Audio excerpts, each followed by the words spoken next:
Hello all you science and experimentalist furries, Scorch GD here. Today is Tuesday, April 21st, 2015, and I am conducting a slightly different experiment with the same generator-powered ignition system. Only this time I am using a common off-the-shelf non-resistor spark plug which will fit my portable generator, and I have mounted it in place of the spark gap that I had before, right up here at the top of the system.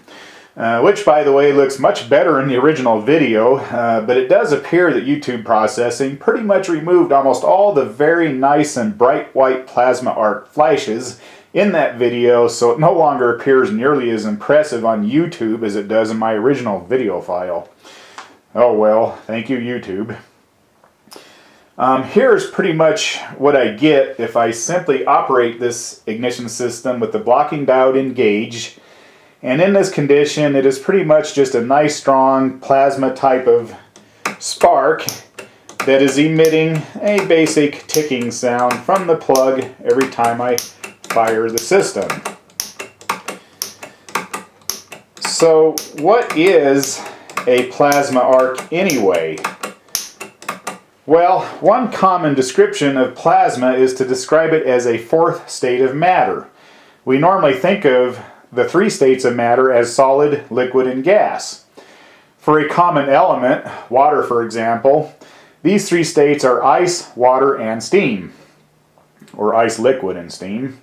The difference between these states relates to their energy levels. When we add energy in the form of heat to ice, the ice melts and forms into a liquid of water. When we add more energy, the water vaporizes into hydrogen and oxygen in the form of steam.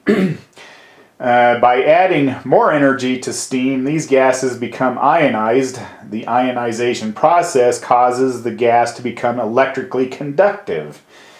This electrically conductive ionized gas is called a plasma. So here is the experiment. Let's see if adding water to the spark plug merely shorts it out, as may happen in a conventional ignition system, as any reputable mechanic will tell us. And my personal experience is that if there's any water in an automotive distributor cap, the engine will not start, because even a small amount of water condensation in that distributor cap will tend to short the high voltage directly to ground and the engine will not start. But check this out. This is not your typical ignition system, obviously.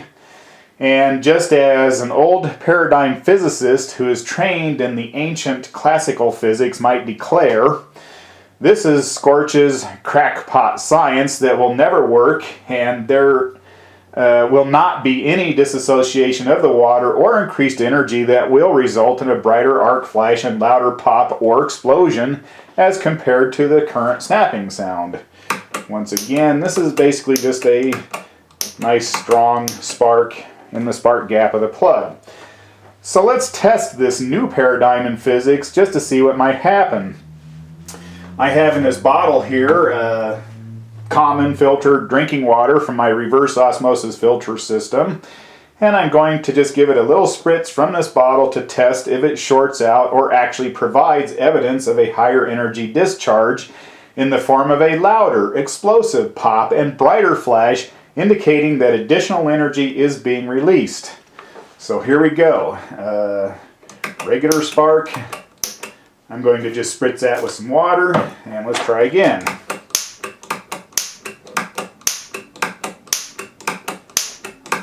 Wow, check this out. Definitely louder and brighter. What could this possibly be used for? Is it possible that under the right conditions and with this release of additional energy and expanding gases, I might actually be able to convert an internal combustion engine into a plasma-fired steam engine running on plain water? How very interesting. I would have to say that these new paradigms in physics, are well worth further investigation. That is all for now from this Green Dragon's Crackpot Science Laboratory, where I am now very interested in these new paradigms of modern physics as presented by Dr. Moray B. King.